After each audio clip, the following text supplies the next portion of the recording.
Bonjour à tous, nous allons parler de frais de chancellerie. Cette tarification permet de garder un levier sur vos frais de cabinet. Mais il est assez difficile de définir la tarification lors de la constitution de la lettre de mission. Ces frais de chancellerie qui correspondent aux frais de papeterie diverses, comme votre gestion de dossier, vos affranchissements, vos appels téléphoniques ou votre correspondance par mail, vont être facturés sous deux formes, soit sous un forfait que vous appliquez à votre facturation, soit sous forme de pourcentage sur les honoraires de facturation.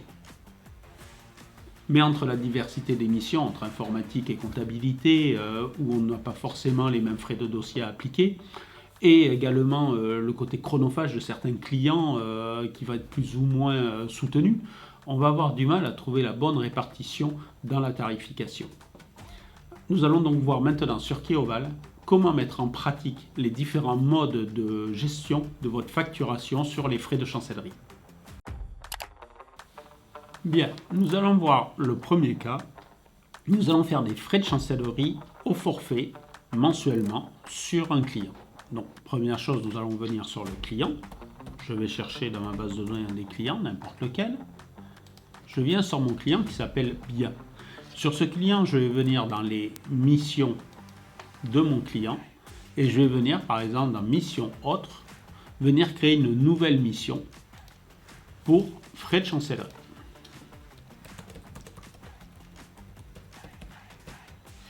Voilà. Une fois que je vais nommer ma mission frais de chancellerie, il me suffira de venir rajouter dessus le forfait appliqué. Donc je vais venir dans l'étape suivante au niveau de mes frais de chancellerie, je vais choisir l'article qui le concerne, donc on va prendre frais de chancellerie au niveau des articles qui vont être associés à cette facturation en abonnement, et je vais donc pouvoir définir mon montant unitaire, 40 € par exemple par mois, pour 12 échéances de facture au forfait de façon mensuelle. J'ai plus qu'à faire générer l'échéancier. Et donc, je me retrouve avec une répartition de 40 € de frais de chancellerie qui viendront se rajouter à l'ensemble des autres lignes de la facturation. Il suffira dans ces cas-là d'avoir une facturation au forfait sur l'ensemble de ce client-là. Et chaque année, on reconduira ce forfait en augmentant le montant s'il y a besoin de l'augmenter d'une année sur l'autre. C'est très simple et facile à mettre en place. Nous allons voir maintenant la deuxième méthode, donc pour pouvoir faire des frais de chancellerie qui vont être proportionnels aux honoraires qui vont être facturés. Dans ces cas-là, c'est un tout petit peu plus compliqué puisqu'il va y avoir la prise en compte de l'ensemble des missions et certaines ne sont peut-être pas à prendre en compte dans un honoraire de frais de chancellerie. Donc, si je reviens sur mon client, je reste toujours sur le client qui s'appelle Bien.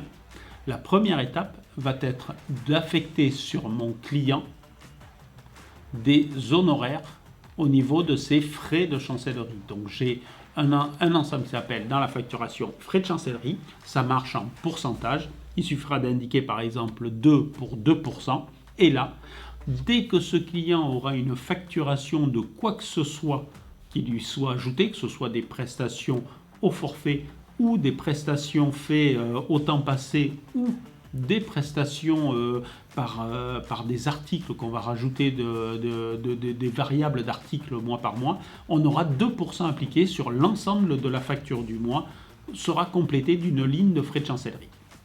Donc la première solution sera de mettre 2% sur le client. La deuxième solution va être de venir affiner à la mission même. Donc, soit vous laissez les 2% pour prendre cette valeur par défaut ou ne rien mettre si vous ne voulez pas que ce soit pris par défaut, et rajouter ensuite sur les missions en cours de notre client. Donc, on va retrouver sa mission de tenue et je peux sur la mission de tenue dire là, il y aura 0% de frais de chancellerie pour ne pas prendre en compte les frais de chancellerie. Soit je vais indiquer 5% sur lui-ci, ne pas le mettre sur le client et ne les mettre que sur les missions. Là, c'est vous qui choisirez suivant votre vision que vous avez des frais de chancellerie.